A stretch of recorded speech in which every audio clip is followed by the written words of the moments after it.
Sugar gliders are a lot like toddlers. If you're new here, welcome. Thank you for clicking on this video. If you're interested in sugar gliders and you're wanting to know more about their care, be sure to click on some of my other videos to do your research before getting them. They're unique pets that require a lot of specialized care. If you've been here for a while, welcome back. And I hope that you will add your insights below on why you think that sugar gliders are a lot like toddlers if I missed something. I have Pika here with me today. Here you go, baby. She's sleeping alone in her pouch. I'm thinking she was a butt to Balky because they're not sleeping together today. But she does have a friend, a neutered male boy named Balky. The first way that sugar gliders are a lot like toddlers is they always want what the other one has. It's mine. Sugar gliders are just like toddlers in this way, especially with food. It always cracks me up when I'm going to give my sugar gliders treats.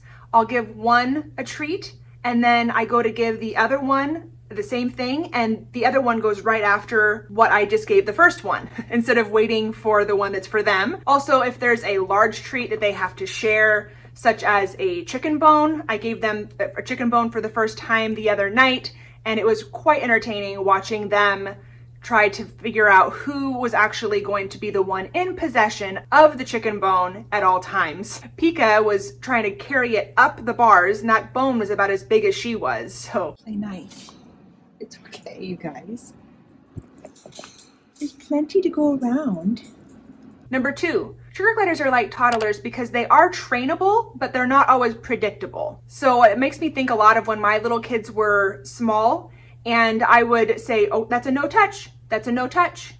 And they'd go over and they'd go to touch it, you go, no touch. So I've actually trained my sugar gliders to stay on me. They're very responsive to repetitive routine.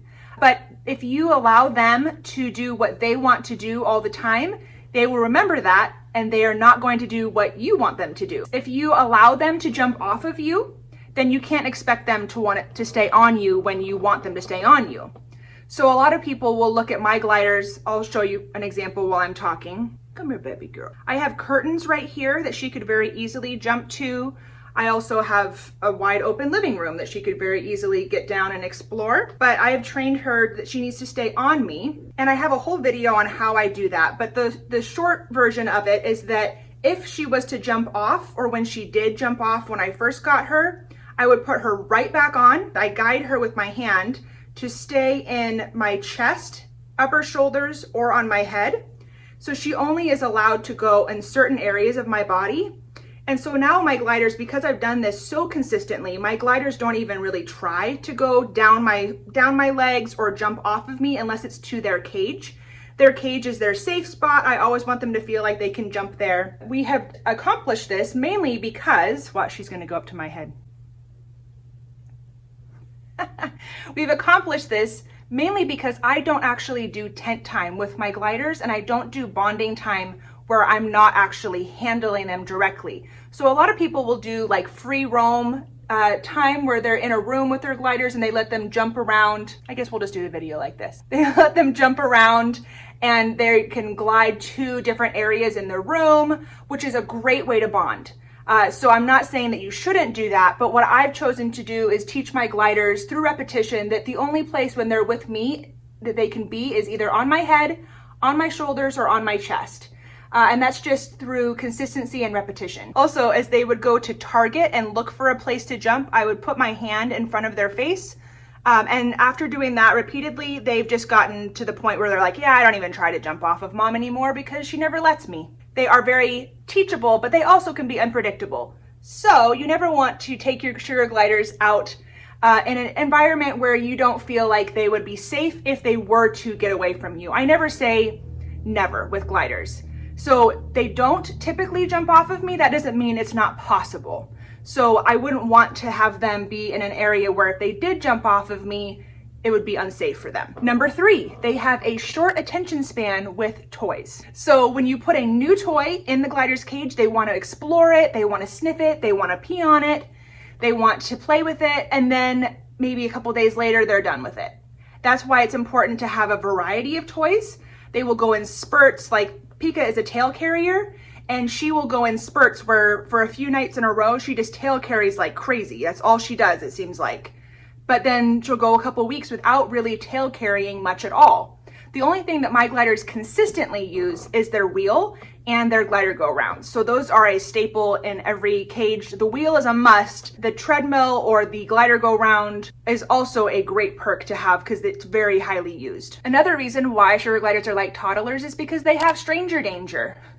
If I brought a guest into my home that's never been around my gliders and attempted to have them handle my gliders, they would probably be much more cautious and leery of them than they are with me. Now, this all depends on the temperament of the glider. Some gliders are very sociable and they're fine with pretty much anybody handling them. But for the most part, gliders are very comfortable with their owners, but not necessarily with strangers. So stranger danger. Number 5, sugar gliders are picky about food and treats, just like toddlers. You will find that different gliders have different preferences when it comes to their food. Sometimes if there's a part of the diet they're not a really big fan of, you need to make sure that you're not overfeeding them treats and parts of the diet that they love, and then they're gonna just ignore the parts of the food that they don't prefer. Just like if you laid a buffet in front of a toddler, they're absolutely not gonna go for their least favorite, possibly most nutritious foods on the table. They're gonna go for the things that they prefer.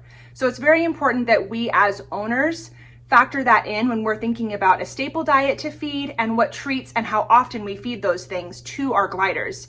It's important that they are eating a well-balanced version of any staple that they're on. I'll put a link in the description box below for a site that you can go to that lists all the different staples. What I'm currently feeding is the BML Kibble, and I find that to be a very easy diet that's also great for their dental health because it has that kibble aspect that's built into their diet, not just an added supplement on the side. So what I do with that, for example, I can't give them as much fruit and vegetables as they would possibly like. I have to portion that. So there's a ratio there that you're supposed to serve of the fruits and vegetables and of the kibble.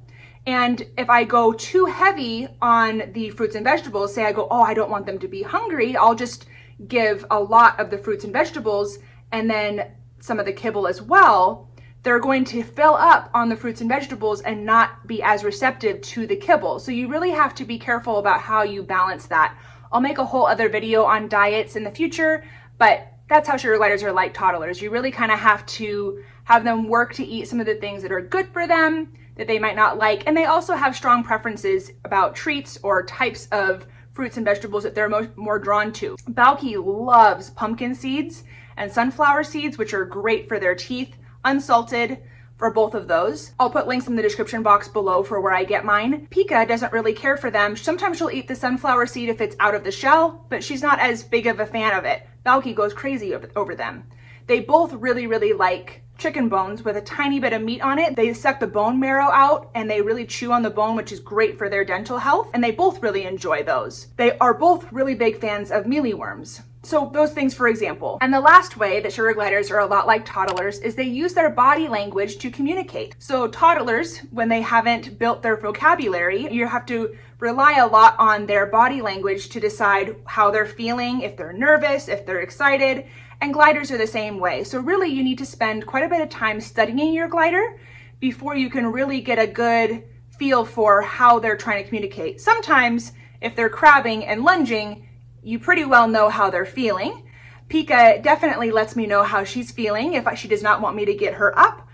Sometimes you have to work through that. Just like a toddler, if they're throwing a fit, that doesn't mean they always get what they want. But you do have to take that in consideration. If they're very standoffish and they're standing back like this, they're nervous. Or they're just nervous about a sudden noise or a sudden jerky motion that you had. So controlling your body helps make them feel more comfortable. It's a body language dance between the two of you. That's how sugar gliders are a lot like toddlers in 6 ways. Hope you enjoyed. Please feel free to subscribe. Also, check out my merch store. I have a wide variety of shirts and items for sale in that merch store, and I'm really excited to be able to share that with you guys, so please check that out. Then treat yourself or buy something for someone that loves gliders like you. All right, have a wonderful day. Oh, and don't forget to like the video if you haven't already, please. Thanks, bye-bye. Thank you for clicking on this video. Be sure to watch some other pets that have a lot of